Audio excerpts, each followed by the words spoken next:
One. This is the March 18th, 2021 hearing of the Milton Board of Appeals. It's a 7 o'clock hearing. We're starting a little bit late, around 7:21. And this is Mr. Bosworth's application under 40B for 485, 487 Blue Hill Parkway. My name is John Leonard. I'm chairman of the Board of Appeals. With us tonight, board members Virginia King and Brian Connolly. The purpose of this hearing is to hear the testimony of Sean Reardon, a professional engineer and a peer reviewer for the town of Milton on this project. And I understand that Attorney Scott Golding is present and that is present for the applicant at this hearing.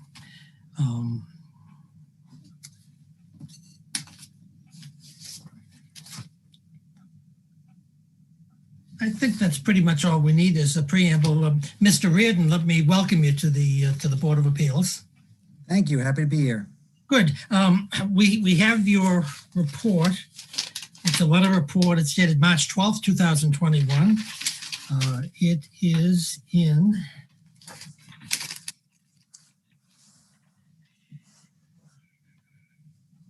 5 pages. And it's probably posted on the town website if anyone is interested in looking at it. There's no resume attached to the letter.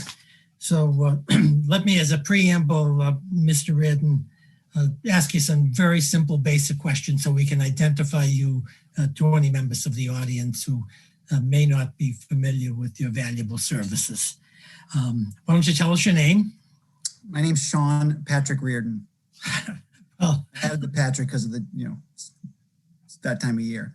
It is indeed. And by whom are you employed? I'm employed at Tetra Tech.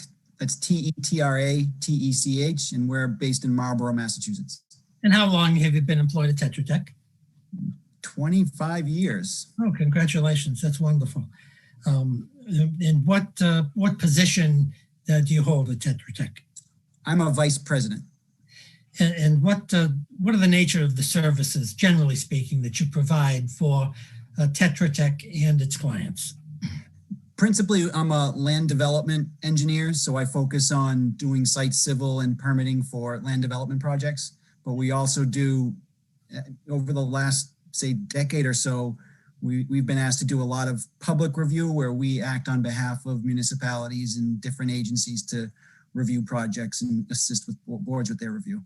Okay, could you briefly describe your educational background? Yep, I graduated from the University of Massachusetts at Amherst with the Bachelor's of Science degree in Civil Engineering. Great. And you are a registered professional engineer? I am, in Massachusetts and the other New England states.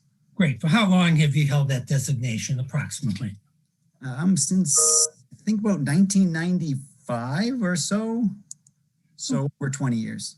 You mentioned that at Tetra Tech, you also perform, other than strict private engineering services, you engage in peer review services. Correct. What are peer review services? So what we do for different engineering disciplines, we provide the boards with technical input as to the quality and the completeness of submissions. So we use our professional experience and judgment to help guide the board through the submittals that are provided by the applicants to make sure that, number one, that they're all truthful and accurate, and number two, that they have the benefit of a broader review to sort of leverage another skill set and another set of experiences. And approximately how many peer reviews have you performed in the course of your career at Tetra Tech? I'd say at least over 100.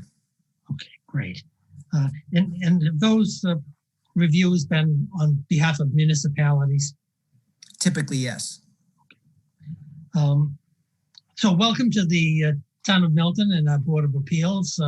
Why don't you tell us the nature of your peer review of this project? We're going to let you run with that and describe your findings and recommendations. Sure. The only thing I'd ask you to do is do it in, if you can, in relatively layman's language so we'll understand what you're talking about.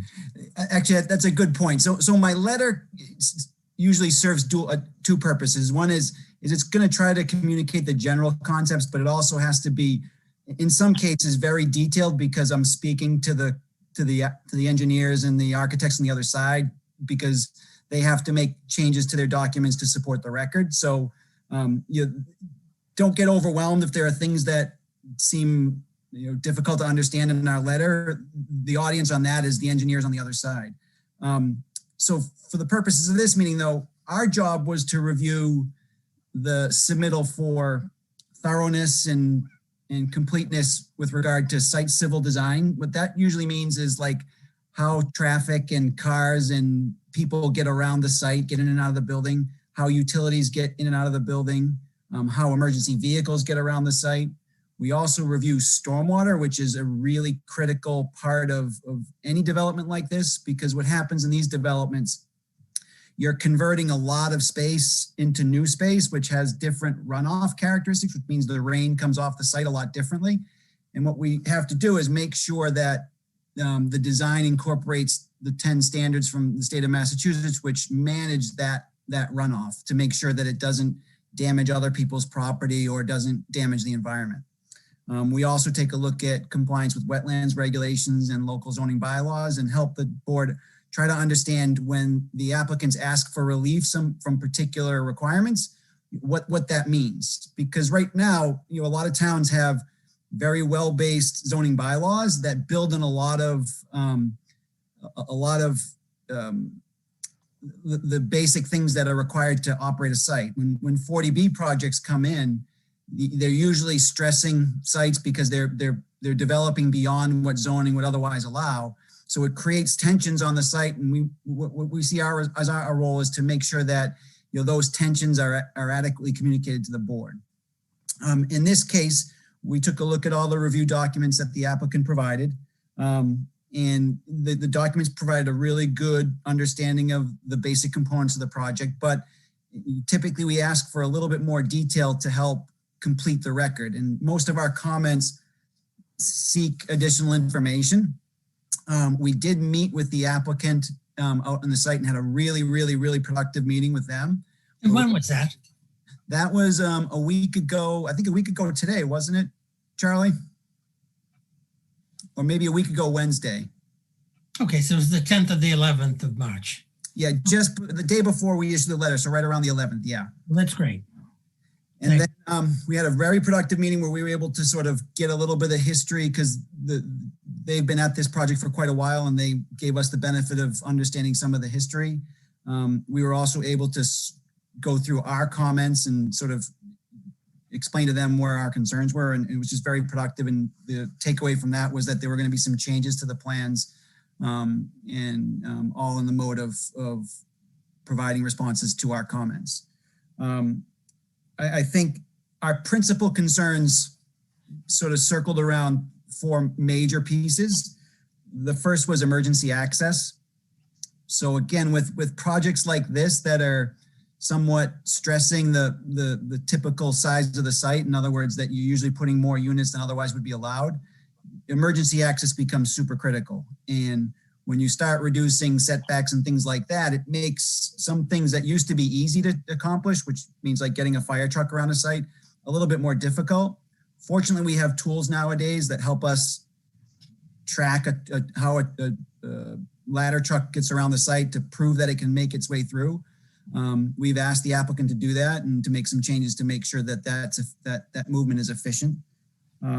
We also are missing some information on stormwater that we need to make sure that what they show is achievable and it actually meets the standards so that the board can sort of review the project comfortably knowing that the stormwater standards can be met. Right now, we've asked for a little bit more information to confirm that, but based on our meeting last week, what they have, I think will work. We just need to document it properly. And then there were some other issues related to sort of coordination of the drawings. A lot of the drawings in the submittal didn't match up exactly. So for future submittals, we're hoping that all the information is consistent so we can make sure that we're commenting on the same set of documents, whether it's the architectural drawings or the civil drawings. And then I think the more focused points are all listed in our letter, but the main takeaway is that the applicant's team is clearly qualified. I think they're approaching the site in a relatively conscientious way. And the site really does lend itself pretty well to this kind of use because it's got a great backdrop with the pond. It's got one abutter on one side, so it limits how much impact there is on abutters. It's got a good location relative to the high school. So, a really good site for this proposed use. All righty. Do you think you fairly and sufficiently described the nature of your study and the conclusions that you've reached? I do, yes. Okay. So hopefully those people who are participating by Zoom have a copy of your letter, or if they don't, they certainly can go online and get a copy of it and review it. Let me ask you for the process from here on in. Do you have scheduled meetings with the developer and the development team to review any possible changes that they make to the project, and so they can get your insight and recommendations? We haven't scheduled any meetings. I think the conversation we had the other day and the meeting we had the other day was pretty thorough. We spent probably an hour and a half together going over every one of our points. I think our expectation is that they'd be coming back with a revised submittal that would address our comments and the others generated by your other peer reviewers.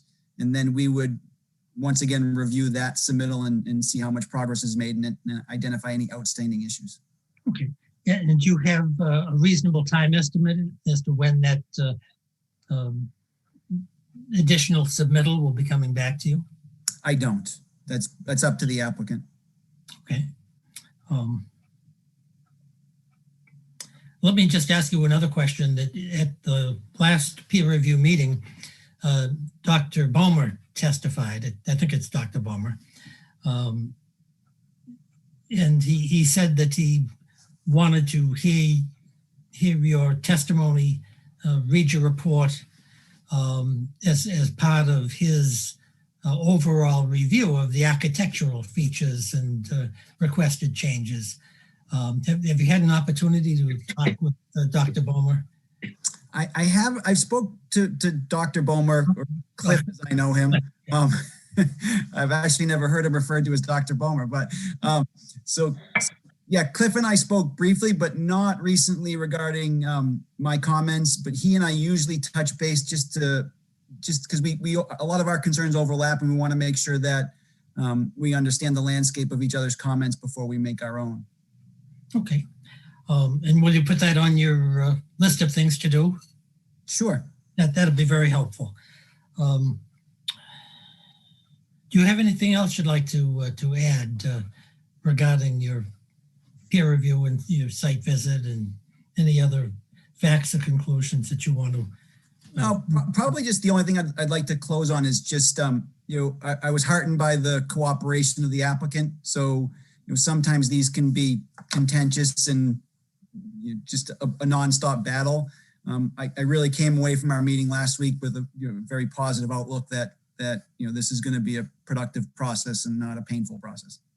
Okay, that's great. Let me ask my colleagues whether they have any questions regarding your testimony here tonight and your peer review report. Brian Conley, do you have any questions of Mr. Reardon? No question. I thought it was a really helpful summary, Sean. Definitely some of the questions I had when I was looking at plans, but a lot more because I hadn't thought of or good recommendations that we rely on an expert like you to make. So it would have been if you'd had a chance to have any dialogue with the applicant on these yet, but it sounds like you have, and I'm very happy to hear it was sounds like a very constructive conversation because I think it's pretty clear we need a lot more information and detail, and the applicant agrees with that. So, I look forward to seeing the responses that come from this conversation. Okay, great. Thank you, Mr. Conley.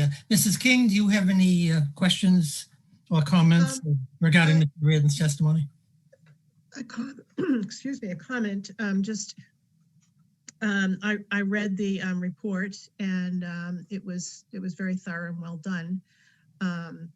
It does leave a lot of things that need to be done, and I'm just I'm just wondering how that all fits in with the timeline and everything. It's probably not a question for Mr. Reardon, but well, he's an input to it, and I'm just wondering what's the time frame that would be expected for hashing through some of these things that the items that needed to be looked at more. Is that a question for me, Virginia? I think yes. I think what you see the time frame is being to get to where we need to be from all of this, from the action items and so forth. It's difficult to say because it relies on the work of the applicant and their design team. But I think based on my meeting the other day, they're clear, they're well informed on all the issues. They know what they have to do, and I think they're in a position to make the changes that need to be made. I wouldn't expect it would take more than 2 to 3 weeks to pull something together, but I could be speaking out of turn. It depends on the range of comments and how they plan to address them. But what would typically happen is they'd come back with a set of plans and documents that respond to our issues. Typically, a lot of the questions fall out and a lot of the issues that come from the first review fall out in the second submittal because it's a lot more pointed and there's a lot more information, specific information to respond to. And then usually what happens after that one, we usually transition to a point where we're, sort of drawing lines in the sand on what issues are super important and what other ones we can sort of handle with a condition in a decision. And usually we can move pretty quickly from that point forward. Thank you. And I guess on that, I'm just wondering, Mr. Chairman, how all of that does fit in with the requirements that we have time-wise. I think it fits in reasonably well. We have time built into the process. So after the next hearing, which is on a week from tonight, we have our traffic review by Vanassan Associates. We'll probably have a short hiatus in these hearings, and we're going to pick up the East Milton Square project and run with that for a few hearings. And then we can be in touch with the applicant here and the applicant's attorneys and see how the peer review is processing, and we'll be in a position to then bring this hearing back for further consideration, and hopefully with an aim towards wrapping it up as soon as possible. So we have plenty of time on this application. As Mr. Reardon has indicated, this is the exception to the rule in the present applications that are pending before the board. This is a cooperative, good faith effort to get this project completed in a fair and reasonable manner. And I think I don't see timeline issues on this. There are timeline issues on the other 3 applications, but we just have to address those as on an ongoing basis. So, Mr. Chair, I'm sorry. I was just going to say thank you. That's okay. It. Just to clarify, the 180-day deadline for this case is June 14th. Thank you. No problem. Mr. Golding, do you have any questions of Mr. Reardon? I don't have any questions. I just like to thank him for his constructive feedback and getting on site and meeting with the project team. And we're going to be working through, as you said, working through the comments. And I think it's been a very collaborative project, so process. And we'll address your comments. And then once we get the next peer review, we will submit a revised set of plans and supplemental materials. I would also anticipate, with regards to the timing, as a project team, we'll have a conversation prior to the upcoming hearing with Jeffrey Dirk next Thursday, and we should have some of those timing issues that we can have a productive discussion on kind of next steps on next Thursday. So that'd be very helpful. That'd be Very, very helpful. Judy Barrett, do you have any questions of Mr. Ridden? No, I actually don't. I thought the report was pretty clear. And I knew that Sean had been out on the site. I guess it was last week, was it, Sean, or the week before? Correct. When Cliff was also out there, I believe. So I think both of you were out there at the same time, were you not, or at different Yeah, times? I think he went out the next day. Okay, so the consultants have been on the site, and as far as I know, communicated with the applicant, and I think we just need the comments to be addressed, and I'm sure they will be, but I don't see this as an overly complicated review. There's just information that's needed. Yeah, I would add, if I could, that just because we ask for information doesn't forecast a problem. It's more of just completing the record. So yeah, I caution that if we ask for information, there's not necessarily something nefarious about it or something that we're concerned about, more that we're just looking to make sure the record is clear. Yeah, that's very helpful, Mr. Ridden. We appreciate that. Let me then just ask a broad question because my scope of who is attending this meeting, either virtually or on the panel, it gets very limited here. Let me ask if there's anybody present virtually, perhaps not as a participant, but just as an interested person who has any questions of Mr. Reardon regarding his peer review or any of the comments that have been made up to the present time. We have 6 attendees. There are no hands raised. Okay, so I'm going to take that to mean with no hands raised that none of the public at large has any questions of Mr. Reardon or the process that we're undergoing here. So let me ask broadly to my colleagues here, Ginny and Brian Conley, do we have any other business or issues that we want to discuss at this particular hearing? I don't know of any, but.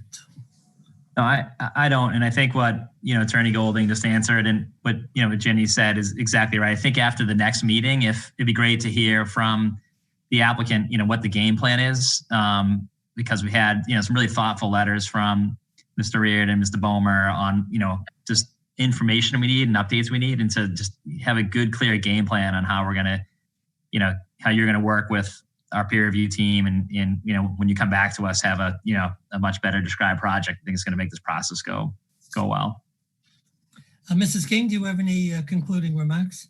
No, I have nothing to add. I think we have a better idea of where things are going, whether process-wise, time-wise, and information-wise, and I think I'm satisfied with that. Okay, great. Is there anybody else present at the hearing who has any other comments or wishes to participate in some way?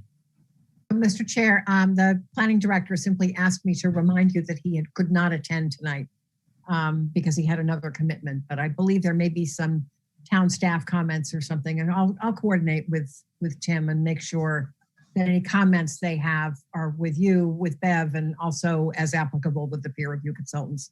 Yeah, that'd be great and very, very helpful. Thank you very much for that, because Mr. Szynski is in a most awkward position with so many hearings taking place at the same time, as well as his professional duties to the town during the day. So we appreciate his presence when he can be here, but when he can't be here, he always follows up with letters and other information, and we appreciate that. And so thank you for following up on that, Judy. Ms. Sutton, do you have anything further to add here? Just announcing the date of the next meeting, which will be April 8th. Which would be March 25. So we have... Oh, right. Sorry, I'm jumping to April already. Well, I wish it were April, but we're still... We have a traffic review next week. Yes. Well, I did all the April schedules today, so I did jump ahead. Okay, great. So we have before us a motion to continue this hearing until March 25, 2021. so that we can hear from the traffic review of Vanessa and Associates at 7 p.m. So all those in favor of that motion to adjourn, please say aye. Aye. Aye. So we're going to adjourn the motion. I want to thank everybody for your cooperation. This is a meeting for a 40B meeting has always been a joy. It's good to see everybody. Everyone is well motivated, and we look forward to seeing changes in the project and seeing if we can move this along. So with all of that, I wish everyone, thank you for attending, and wish everybody Thank you all. a great Good night, evening. everybody. Thank you, everyone. Thank you. Thank you, Mr. Chairman. Thanks, guys. Thanks, Mr. Wadsworth. Bye-bye now. Good night. Bye.